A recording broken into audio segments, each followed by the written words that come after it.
భూమిపై ఏది నిజమైన దైవ జ్ఞానం సభకు విచ్చేసిన మీ అందరికీ క్రీస్తు పెట్టిన వందనాలు.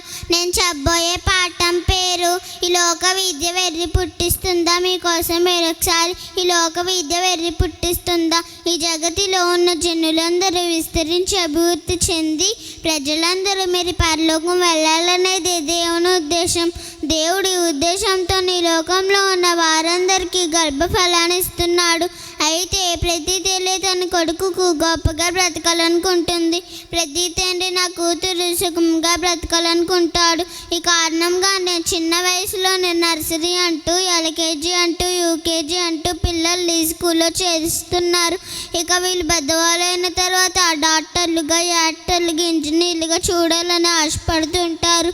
ఈ తల్లిదండ్రులే పిల్లల్ని స్కూల్లో చేరిస్తూ ఏమంటున్నారో తెలుసా, నీవు చదువుకోకపోతే దేనికి పెనికి రావని, చదువు రాకపోతే బ్రతుకు వేస్ట్ అని తమ పిల్లలకి నూరు పోస్తున్నారు. ఇక కాలేజీ విషయాలకు వస్తే తల్లి శిక్షణ తండ్రి సంరక్షణ కంటే మీ పిల్లల్ని గొప్పగా తీర్చిదిద్దుతామని ప్రియదర్శిని కాలేజీ వారు అంటుంటే మట్టిని మాణిక్యంగా చేస్తామని ఇంజనీర్ కాలేజీ వారు అంటున్నారు. ఇక లక్ష్మ కాలేజీ వారు మా లక్ష్యం గురి తప్పదు అంటున్నారు. ఇలా ఇంట్లో తల్లిదండ్రులు సమాజంలో పెద్దలు ప్రతి వాళ్ళు చదువుపై శ్రద్ధను పెంచుకుంటున్నారు. సమాజంలో చదువుపై ఇంత శ్రద్ధను మమకార్యాన్ని పెంచుకుంటున్న వీళ్ళని చూసి దేవుడు ఏమంటున్నాడో ఒకసారి బైబిల్ చూడండి.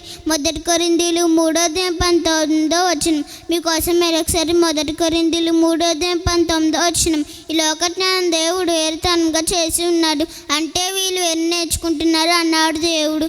నీవు చదువుకుంటున్న బీటెక్ కానీ ఎంటెక్ కానీ పిహెచ్డీలు కానీ ఎంఏబిఏ ఎంబీబీఎస్లు కానీ చివరికి కంప్యూటర్ కోర్సులు కూడా ఇవన్నీ మీకు ఏం నేర్పిస్తున్నాయో తెలుసు, వెర్రి నేర్పిస్తున్నాయి. ఎలాగంటారా, బీటెక్ చదివినవాడు అమ్మాయిలపై యాసిడ్ దాడి చేస్తున్నారు.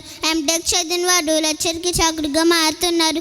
ఎంఏబిఏలు చేసిన వారు మోసాలు చేస్తున్నారు. చివరికి కంప్యూటర్ కోర్సులు చేసిన వాళ్ళు కూడా సైబర్ నేరాలకు పాలవుతుంటే ఈ లోకజ్ఞానం వెరితనం కాదా చెప్పండి. స్త్రీ తన పిల్లల్ని కనాలని కానీ వారిని తల్లి వడిలో నుండి బడిలో చేర్పించడం కాదు, వారిని దేవుని భక్తిలో పెంచాలి. తల్లిదండ్రుల సంరక్షణలో మీ పిల్లలు దేవజ్ఞానం నేర్చుకోకపోవడం వల్ల నా బడిలో నేర్చుకున్న జ్ఞానం మనిషిని మృగంగా మార్చింది, హంతకుడిగా చేసింది. విద్య లేనివాడు విత్తపుష్ప అన్నారు. కానీ దీనికి వ్యతిరేకంగా విద్య ఉన్నవాడు అంతకన్నా పుష్పాన్ని అనక చెప్పడం లేదు. దేవుడు మనల్ని మనుషులుగా పుట్టించిన తల్లిదండ్రులు మనుషులుగా పెంచితే గొప్పతనం ఏముందో చెప్పండి. ఈ లోక విద్య కాదండి, మహోన్నతమైన విద్య.